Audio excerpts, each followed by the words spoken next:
Il est 6 heures.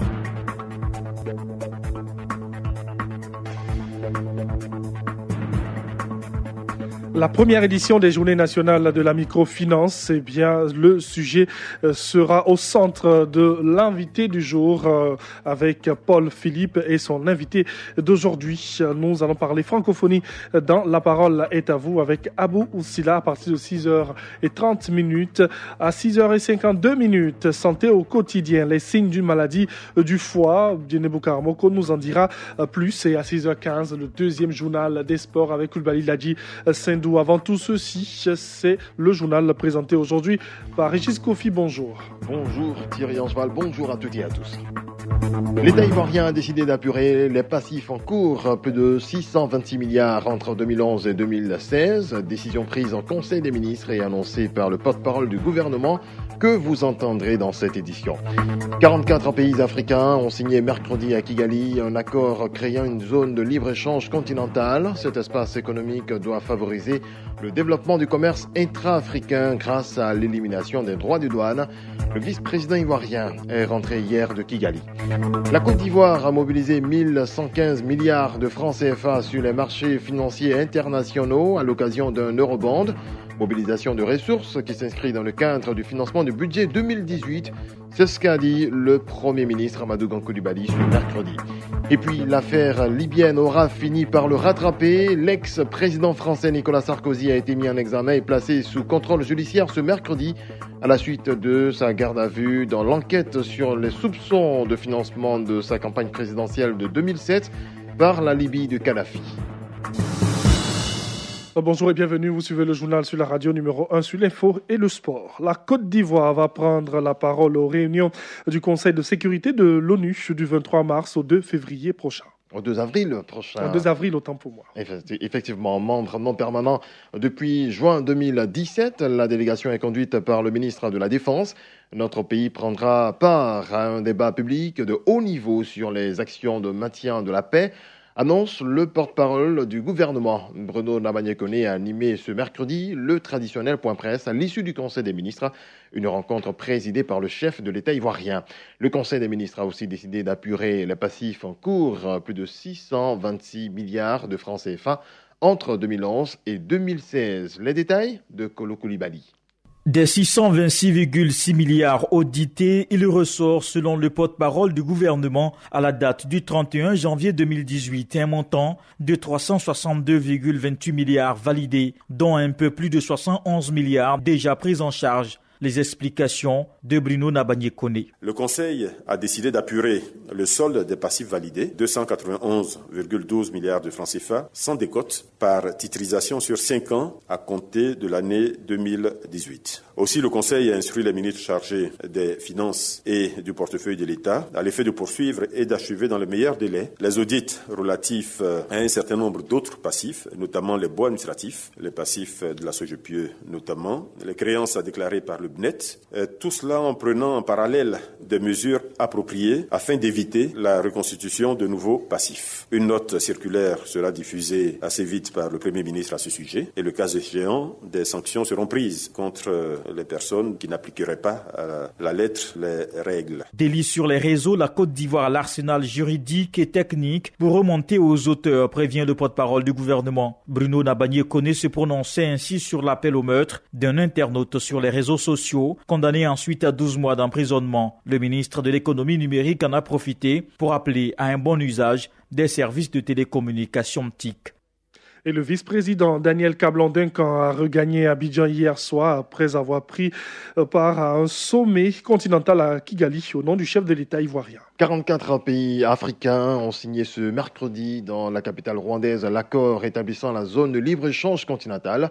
Un moment historique selon Daniel Kablan-Duncan qui s'est adressé aux journalistes à sa descente d'avion. C'est l'un des projets les plus ambitieux qui vise à créer un marché commun, nous dit Adama Bakayoko.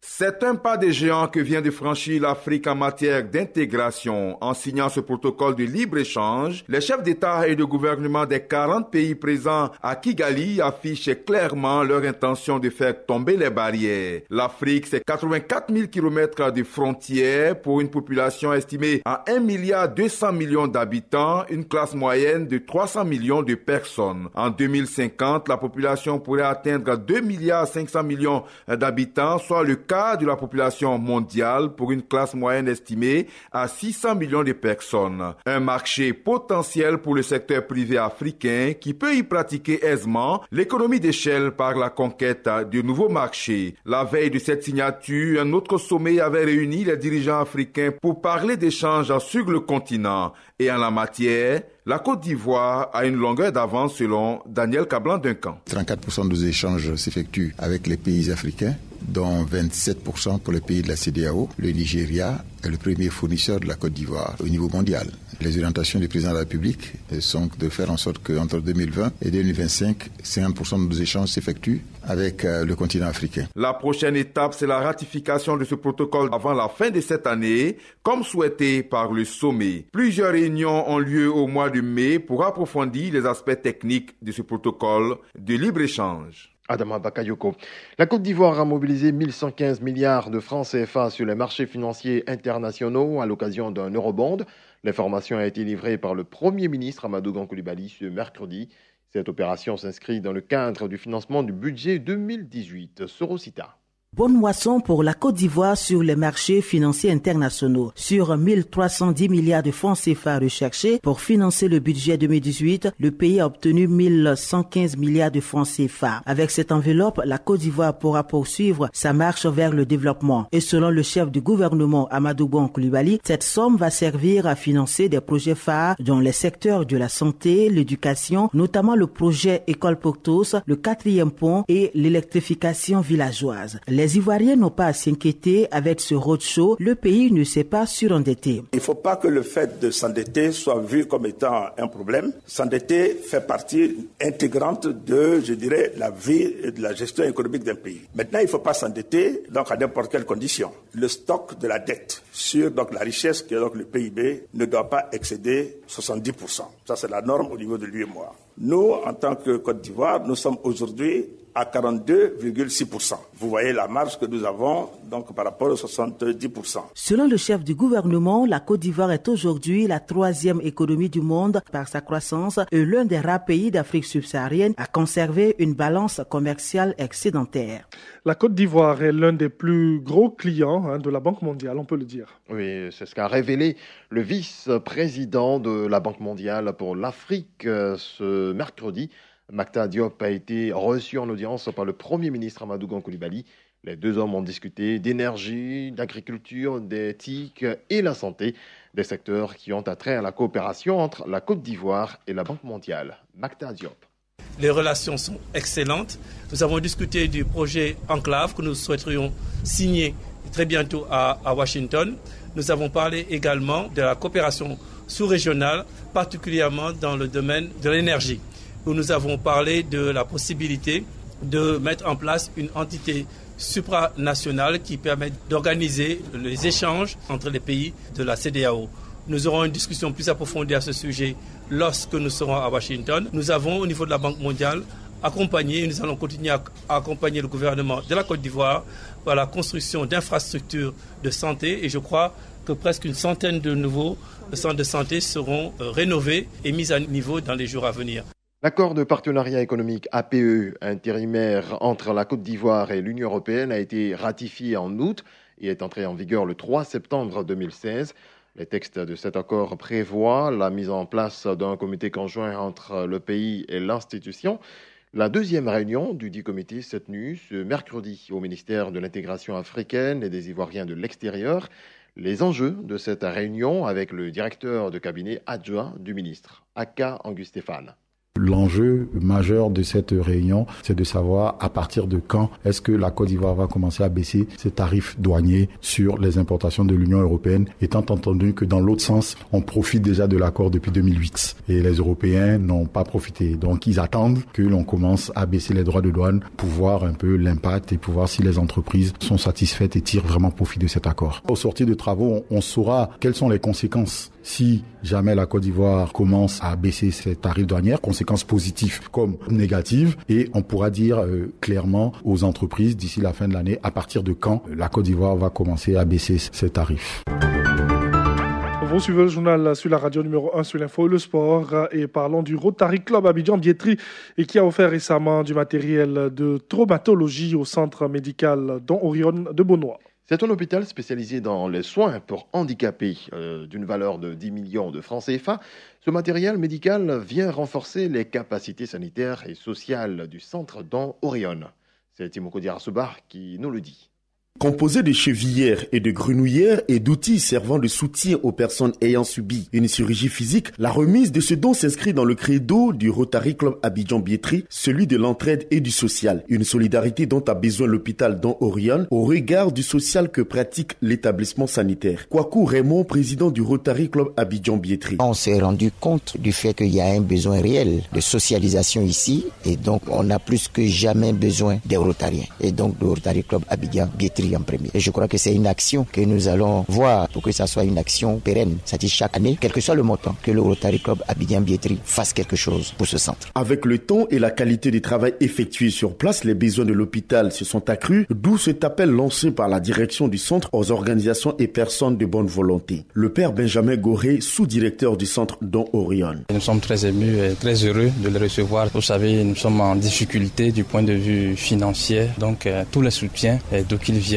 sont les bienvenus. Et donc c'est avec grande joie que nous les avons reçus et nous en sommes reconnaissants. Si ce partenariat peut continuer, sera le bienvenu. Nous avons des besoins quant à ce qui concerne les ressources humaines. Les ressources humaines, il y a des médecins, des infirmiers, des biomédicaux. Le Rotary international est représenté dans 206 pays dont la Côte d'Ivoire. Le Rotary Abidjan-Biétry est un club national de l'organisation et a pour but d'aider et de servir les populations les plus démunies.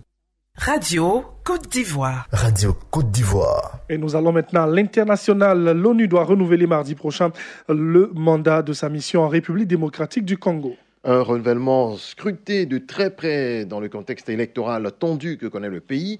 Radio France Internationale dit avoir eu accès au texte provisoire de la résolution qui devrait être adoptée par les diplomates la semaine prochaine. Le plafond de troupes est échangé avec un peu plus de 16 000 casques bleus. L'ONU met clairement l'accent sur la bonne tenue des élections le 23 décembre prochain, qui sera donc la priorité des casques bleus avec la protection des civils congolais. Et depuis hier, on le sait, l'affaire libyenne aura fini par le rattraper. Nicolas Sarkozy a été mis en examen dans la soirée de mercredi pour financement illicite de campagne électorale, corruption passive et recel de détournement de fonds publics libyens. Il a également été placé sous contrôle judiciaire. L'ancien président français est resté en garde à vue une vingtaine d'heures avant de pouvoir rentrer chez lui à Paris. Et puis en Syrie, pour la première fois depuis le début de l'offensive des troupes gouvernementales contre la Ghouta orientale de Damas, des sources du régime ont annoncé qu'un accord a été trouvé avec des rebelles et leurs familles pour évacuer la poche de Arasta. Le groupe islamiste Ahrar al-Sham a confirmé que ces combattants quitteraient le réduit encerclé pour la province d'Idlib. Et voilà qui marque la fin de ce point complet sur l'actualité. Retour sur l'essentiel. L'État ivoirien a décidé d'apurer les passifs en cours, plus de 626 milliards de francs CFA entre 2011 et 2016. Décision prise en Conseil des ministres et annoncée par le porte-parole du gouvernement. 44 pays africains ont signé mercredi à Kigali un accord créant une zone de libre-échange continentale. Cet espace économique doit favoriser le développement du commerce intra-africain grâce à l'élimination des droits de douane. Le vice-président ivoirien est rentré hier de Kigali. La Côte d'Ivoire a mobilisé 1115 milliards de francs CFA sur les marchés financiers internationaux à l'occasion d'un eurobond, mobilisation de ressources qui s'inscrit dans le cadre du financement du budget 2018. C'est ce qu'a dit le Premier ministre Amadou Coulibaly ce mercredi. Et puis on le disait à l'instant, l'affaire libyenne aura fini par le rattraper. L'ex-président français Nicolas Sarkozy a été mis en examen et placé sous contrôle judiciaire ce mercredi à la suite de sa garde à vue dans l'enquête sur des soupçons de financement de sa campagne présidentielle de 2007 par la Libye de Kadhafi. Merci Régis Kofi pour le journal sur Radio Côte d'Ivoire, la radio numéro 1 sur l'info et le sport. Le rideau est tombé le week-end dernier sur le marché des arts et du spectacle d'Abidjan, il faut le dire, et nous profitons pour saluer toutes ces personnes qui ont participé à cette belle édition et surtout à l'organisation. Allez, dans quelques instants, nous aurons les sports. Ne bougez pas, on revient juste après la pub.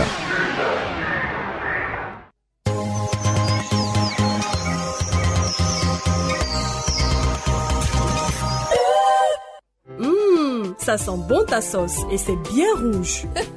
Maman, c'est le double concentré de tomates Alissa, fait à base des meilleures tomates naturelles, sélectionnées pour leur goût et leur qualité. La tomate Alissa se conserve très bien et ne noircit pas. En plus, Alissa rehausse le goût des plats. En voici des manières. C'est ma fille qui me montre des astuces de cuisine. Alissa, le goût parfait, existe en boîte de 56 grammes, 400 grammes et 2,2 kg. Une marque Garidor.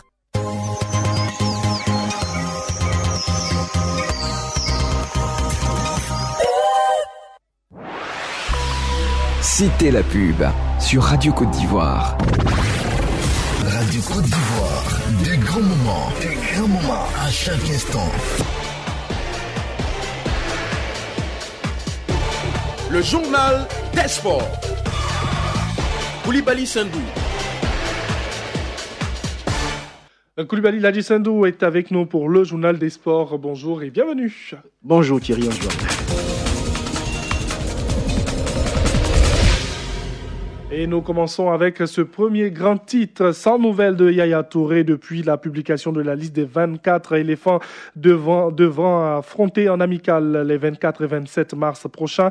L'international ivoirien de Manchester City aurait finalement donné des nouvelles de lui. Oui, devant affronter le Togo et la Moldavie. Oui. Voilà, selon nos confrères de RFI, le président de la FIF, Augustin Sidi Diallo, affirme que Yaya Touré serait présentement en voyage aux Émirats Arabes Unis et que ce dernier a promis rejoindre le groupe des éléphants avant la fin de la semaine. Il pourra donc participer aux 2 matchs test. Autre actualité, le monde du football continue de commenter la réponse de la FIFA après avoir entendu la FIF et le mouvement du G42 dans la crise qui les oppose. Dans chaque camp, l'on se déclare vainqueur. Les populations, à travers micro-rues, se sont prononcées, ils apprécient diversement cette rencontre de Zurich. Konaté Moussa, je pense que le problème de la Fédération aujourd'hui ivoirienne de football n'est pas forcément de faire partie Sidi Diallo, mais je pense que Sidi doit plutôt essayer de travailler avec les anciens, apporter aussi leur expérience à la chose, parce qu'il faut reconnaître qu'aujourd'hui le football ivoirien va mal. Mais est-ce que le fait de faire partie Sidi va atténuer la situation? Quand on fait partie Sidi, on se met encore en crise. Beaucoup entendent Francis. J'aimerais qu'on laisse le président finir son mandat. Il lui reste 2 ans.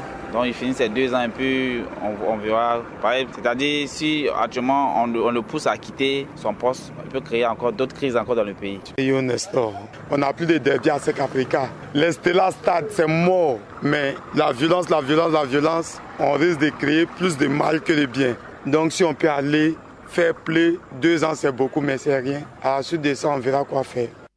Et sur le terrain, la SEC Mimosa et le WAC sont situés sur leurs adversaires du barrage de la Coupe de la Confédération CAF. Et oui, le champion ivoirien la SEC Mimosa hérite des Algériens du CR Belouizdad. Match aller à Abidjan entre le 6 et 8 avril prochain. Le retour se disputera entre le 17 et le 18 avril. Pareil pour le WAC qui affrontera les Équato-Guinéens du Deportivo Niafang. À noter également les oppositions Zanaco de Zambie, Raja du Maroc, USM Alger, Plateau United du Nigeria ou encore CF Mounana du Gabon Al-Masri d'Égypte. Le tirage au sort de la phase de poule de la Ligue des Champions a été effectué également hier. La première journée de cette phase de groupe se jouera du 6 au 8 mai à venir. Et puis du football féminin en joual, les lampions se sont allumés hier mercredi sur le championnat national de première division de Côte d'Ivoire. 4 équipes de 2 poules ont été constituées pour un championnat aller-retour. Dans le groupe A, FC Afoubénou de Crécrénou a eu raison de Ange FC 4 buts à 1. 11 de Gagnois a disposé du Stella 3 buts à 1. On a également la victoire de la formation de la Juventus de Yopougon. C'était face à l'équipe de jeunesse au stade Robert Champrou de Makori, 3 buts à 0. Au thème donc de cette opposition de cette première journée, nous avons écouté la réaction d'un acteur du mouvement du football féminin ivoirien, Soumeïla Olaïdé, qui fait ses vœux, en tout cas ses attentes pour cette nouvelle saison. Que ce championnat aille jusqu'à son terme, qu'ils ne connaissent pas de trêve illimitée, que les dirigeants aussi s'y mettent sérieusement, qu'ils motivent leurs joueuses pour que nos 2 échéances à venir, parce qu'on a un match aller-retour contre le Maroc, en moins d'une semaine, ces 2 matchs se joueront. Il faut donc que beaucoup de sérieux soit mis dans ces matchs de championnat pour que nos filles soient aguerries, qu'elles soient bien en jambes pour pouvoir affronter les Marocaines. Voilà, et puis je l'ai dit, autre résultat, la Juventus de Yopougon a battu Jeunesse FC 3 buts à 0, puis victoire de l'Africa Sport qui a terrassé Révélation Football 5 buts à 1. C'est au centre technique de Benjaville.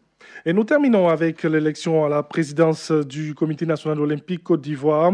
Le candidat perdant Angbo Isaac a accordé un entretien exclusif à Radio Côte d'Ivoire. Oui, quelques jours seulement après sa défaite à la présidence du Comité national olympique, Angbo Isaac, le président de la Fédération ivoirienne de judo, nous a accordé donc un entretien, vous le disiez, pour lui. Il sort grandi de cette assemblée générale élective et reste à la disposition du nouveau comité exécutif du Sénat. Il s'est également prononcé sur ses rapports avec le général Palinfo, le président de l'olympisme ivoirien, Angbo Isaac. C'est le sport.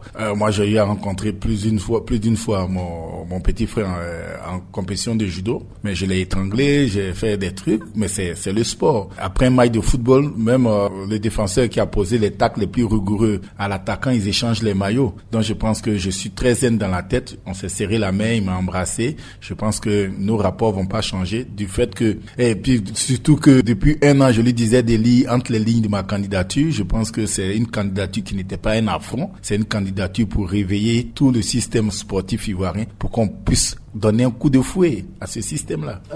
À l'instant, donc, Angbo Isaac, c'est ici que nous allons nous arrêter pour ce rendez-vous des sports. Le sport, il vient à 9h30, mais bien avant, vous avez rendez-vous avec Serge Dakouri. Dakouri dans la mi-temps, avec Serge Dakouri aussi. Boukari Tapsoba. Merci beaucoup à vous, Kibali Ladjissando.